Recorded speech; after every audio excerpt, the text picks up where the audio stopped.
Bonjour à tous. Concernant la situation du site de Fleuranges, de l'établissement de Fleuranges, donc, je voudrais succinctement faire un premier bilan sur le bilan industriel, la situation industrielle de Fleuranges, un second point sur la situation sociale, un troisième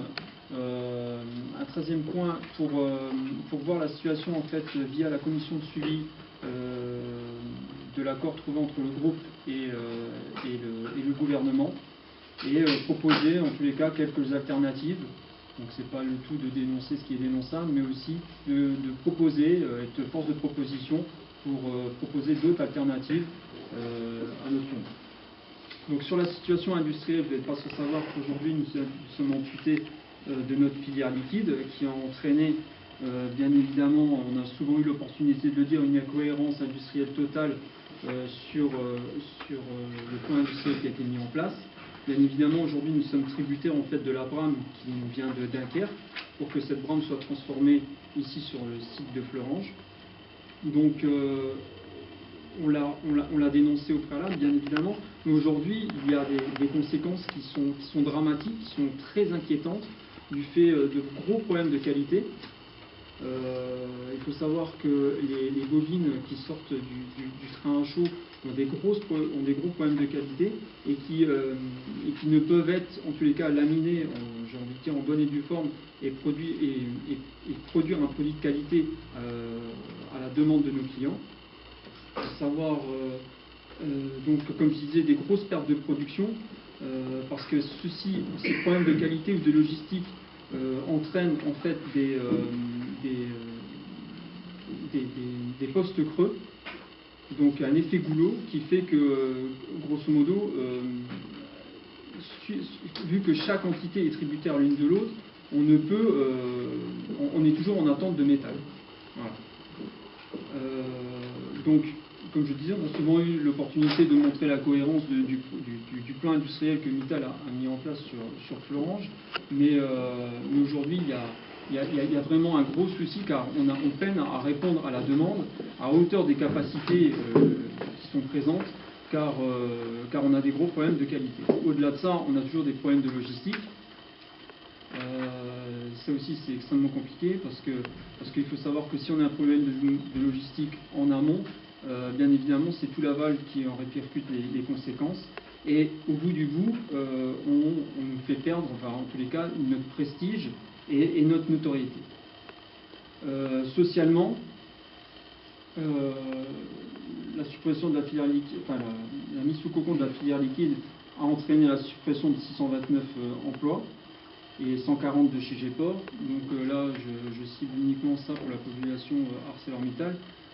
Bien évidemment, on ne parle jamais des prestataires qui ont subi de plein fouet des licenciements, des dépôts de bilan.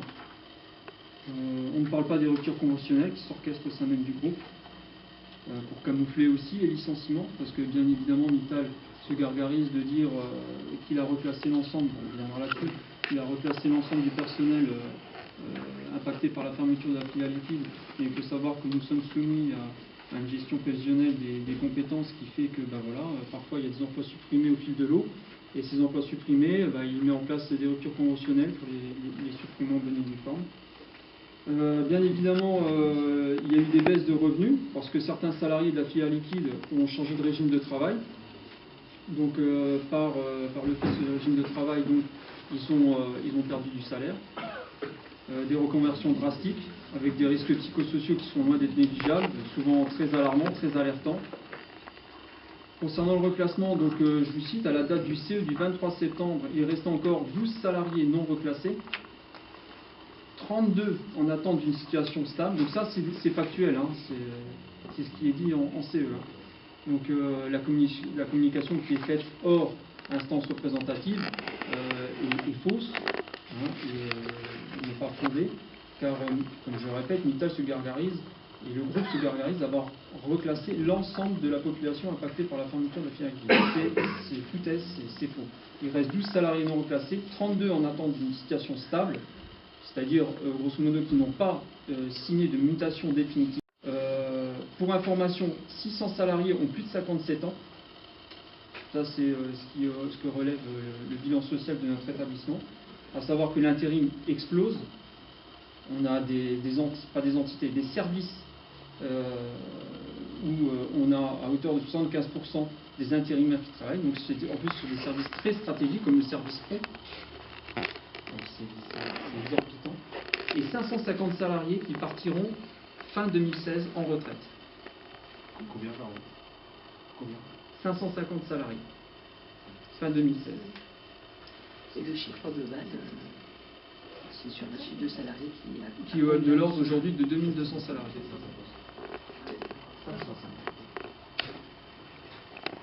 Donc bien évidemment, en contrepartie, pas d'embauche de personnel en CDI, aucun contrat de génération. Et on nous demande aujourd'hui d'être plus productif, en tous les cas d'augmenter notre productivité et de passer de 900 tonnes par salarié à 1200 tonnes par salarié. Donc ce tonnage, c'est sorti Bram de Dunkerque. Donc ne soyons pas naïfs, il ne va pas y avoir une demande d'acier qui va rebondir à hauteur de 30%. Vous n'êtes pas dupes. Donc bien évidemment, il va y avoir encore des coups de franche sur les effectifs. Concernant l'accord gouvernement-groupe, on a déjà eu ici l'opportunité de vous dire que nous considérons ça comme une véritable mascarade, simplement sur deux choses, sur la mise sous cocon et sur les investissements. Donc sur la mise sous cocon, l'accord disait clairement qu'il fallait mettre notre filière liquide sous cocon et ne rien toucher, la laisser en l'état, en vue d'un éventuel redémarrage suivant la conjoncture. Donc ça, c'était les mots de notre Premier ministre précédent. Aujourd'hui, lors du CE du 19 novembre 2013, donc tout ça c'est très factuel, hein, c'est lors des instances représentatives, on nous a dit comme quoi il y avait 12 cuviers de l'acierie de Sérémanche qui avaient été prêtés à Dunkerque, des chariots d'agglomération prêtés à Dunkerque, la suppression de l'alimentation haute tension du poste de transformation électrique et Tournebrine. Donc ça, c'est ce qui permettait, grosso modo, d'avoir la servitude électrique de l'ensemble du Primary. Encore plus fort, lors du CCE du 20 juin 2014, à la question, je cite, CGT, serait-il possible de redémarrer les hauts fourneaux de Fleuranges? La réponse de la direction, non, les hauts fourneaux de Fleuranges nécessiteraient un revamping. L'ensemble des coupeurs et des réfractaires des deux creusets sont hors service. Donc bien évidemment, cette réponse décrédibilise toute cette démarche de suivi des engagements contractés par cet accord. Sur les investissements, donc ça c'est la présentation qui a été faite lors de la dernière commission de suivi de l'accord. On nous dit clairement comme quoi il y avait une enveloppe de 180 millions, mais on nous dit aussi ce plan d'investissement pour Fleuranges comprend les investissements stratégiques à hauteur de 53 millions. Donc pour la petite histoire, nous n'avions pas menti parce que nous avions dit depuis le début que sur les 180 millions, il y avait uniquement 53 millions qui étaient alloués à des investissements neufs, travaux neufs, c'est-à-dire des investissements stratégiques. Donc aujourd'hui, c'est plus que la CGT qui le dit, c'est aussi la direction. Quand on fouine et quand on développe un peu les investissements à hauteur des 53 millions sur les travaux neufs, on se voit que le nouveau gazomètre coquerie ou la réduction des émissions de la coquerie de COV sont soumises, alors pour un budget de grosso modo 12 millions d'euros, sont soumises uniquement à des directives Céveso2. Vous n'êtes pas sans savoir que la coquerie est classée Céveso2, et à partir de ce moment-là, ils ont des directives Céveso2. Donc c'est des investissements qui incluent dans des investissements stratégiques, mais qui sont, par la force des choses, obligatoires suite à la directive Céveso2. Concernant la soudeuse laser, on est toujours en attente de finalisation du projet. Concernant le renforcement de la motorisation du train à chaud, donc soit il y a eu une mise en place de 2 moteurs en août 2014, on attend encore 2 autres moteurs en août 2015, mais ça se limite uniquement au changement de moteur. Ils n'ont pas considéré utile de changer l'ensemble de la chaîne cinématique de ces moteurs, c'est-à-dire on a changé les moteurs sans au préalable changer les pneus, les plaquettes et tout ce qui va avec. Pour la petite histoire aussi, ce sont des moteurs qui peuvent être utilisés sur n'importe quel site du groupe ArcelorMittal, donc standard. Donc voilà. Concernant le plan aussi d'investissement sur les trains lourds à la gare des Vanges, Donc là, on a à hauteur d'un million de 1,7 million. Donc on peut se poser des questions aussi sur la baisse d'activité du groupe GEPOR. De la filiale GEPOR. Ce n'est pas nous qui on le dit, c'est les recommandations du rapport Faure qui disait clairement que notre site intégré était rentable, viable et fiable. On demande la prise en compte du rapport de la commission d'enquête parlementaire, parce que ce rapport de la commission d'enquête parlementaire, il faut dire qu'un jour ou l'autre, il serve à quelque chose, étant donné que ce rapport a été fait par de nombreux politiques de tous bords confondus, et que ça c'est quand même dommage qu'il reste dans un placard sans qu'on puisse l'utiliser, car il y avait 26 propositions, donc je pense que Philippe... je pense qu'elles sont là-bas aussi, j'ai dû oublier ce Oui, document-là, mais elles sont disponibles. Il y avait 26 propositions, dont certaines quand même très très intéressantes, notamment sécuriser les sites de production et unités de recherche, étant donné l'abus de restructuration qui en réalité affaiblit les filières, revaloriser les grilles salariales, notamment en relevant les salaires d'accueil afin d'attirer les jeunes dans ces filières, se reposer la question de prise de participation publique, pour s'ingérer en fait dans les conseils d'administration, pour avoir à hauteur peut-être un pouvoir décisionnel, un droit de veto sur les politiques parfois industrielles et sociales que le groupe veut mettre en place.